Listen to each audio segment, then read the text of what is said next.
उर्दू गजल को पूरे विश्व में नई पहचान दिलाने वाले राष्ट्रवादी शायर पद्म श्री डॉक्टर बशीर बद्र का निधन। उर्दू गजल को पूरे विश्व में नई पहचान दिलाने वाले राष्ट्रवादी शायर पद्म श्री डॉक्टर बशीर बद्र का भोपाल में निधन हो गया, जिस पर देश विदेश में उनके लिए संवेदना प्रकट की जा रही है। डॉक्टर बशीर बद्र का उत्तराखंड के रुड़की, मंगलोर, कलियर, हरिद्वार व देहरादून से गहरा लगाव रहा और वह अनेक बार रुड़की, मंगलोर, कलियर, देहरादून व हरिद्वार में प्रस्तुति देने आए। रुड़की से जुड़ी उनकी अनेक यादों को लोग भूले नहीं है।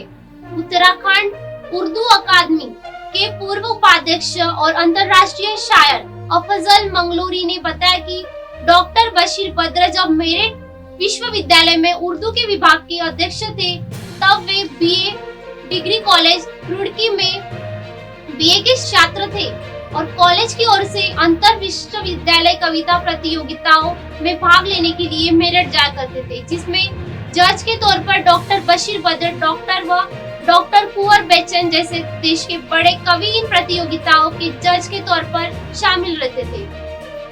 मंगलूरी ने बताया कि डॉक्टर बशीर बद्र मेरठ के शास्त्री नगर में रहते थे। 1987 में मेरठ में सांप्रदायिक दंगे के दौरान उनका घर जल गया था, जिस पर उन्होंने कई गजलें कही थी, जिसका एक शेर बहुत मशहूर हुआ।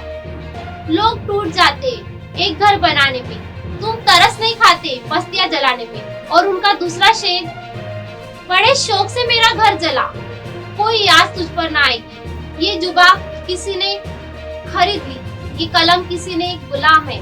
इस घटना से बशीर बद्र बहुत दुखी हुए और उन्होंने मेरठ छोड़ने का फैसला किया। इसी दौरान उन्होंने भोपाल की श्रीमती राहत बदर से दूसरा विवाह किया, क्योंकि उनकी पहली पत्नी का स्वर्गवास हो चुका था।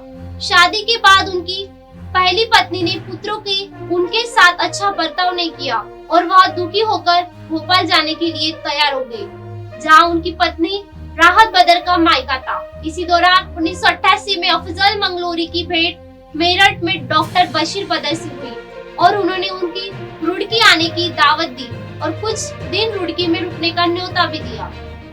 डॉक्टर बशीर बद्र ने अफजल मंगलोरी निमंत्रण को स्वीकार करते हुए 26 जून 1988 को रुड़की में आने का समय दिया, जिस फल स्वरूप उनके सम्मान में एक शाम बशीर बद्र के नाम कार्यक्रम रुड़की नगर पालिका हॉल में आयोजित किया गया। इस भव्य समारोह में इलाहाबाद हाईकोर्ट के तत्कालीन जज जस्टिस एसआई जाफरी और तत्कालीन केंद्रीय पेट्रोलियम व गैस उप मंत्री रफीक आलम ने विशेष रूप से भाग लेकर डॉक्टर बशीर बद्र को राष्ट्रीय एकता सम्मान के नवाजा। इस कार्यक्रम में बशीर बद्र बहुत प्रसन्न हुए और रुड़की के प्रसिद्ध होटल पोलारिस के मैनेजर राज बहादुर से, जो कार्यक्रम के संरक्षक थे, दोस्ती हो गई थी। लगभग 10 दिनों तक रुड़की में रहे। इसी दौरान उन्होंने कलियर, शरीफ, हरिद्वार व मंगलोर में कई कार्यक्रम दिए।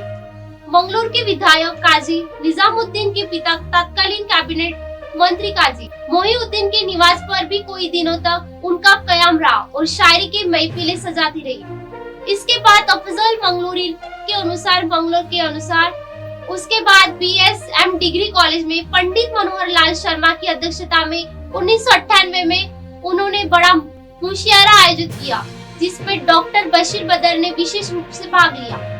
इसके अलावा कई बार देहरादून, हरिद्वार, मंगलोर, रुड़की में काव्य पाठ के लिए आए।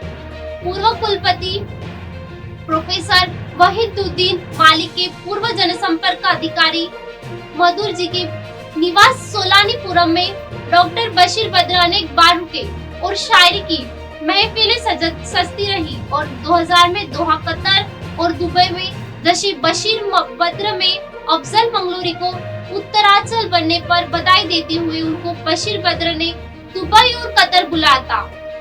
मंगलोरी ने उनके निधन पर शोक व्यक्त करते हुए कहा कि यह बड़े दुख का विषय है कि पद्म श्री व साहित्य अकादमी जैसे अनेक राष्ट्रीय व अंतर्राष्ट्रीय पुरस्कार अपने वाले डॉक्टर बशीर बद्र के निधन पर कोई शासकीय सम्मान सरकार द्वारा नहीं दिया गया।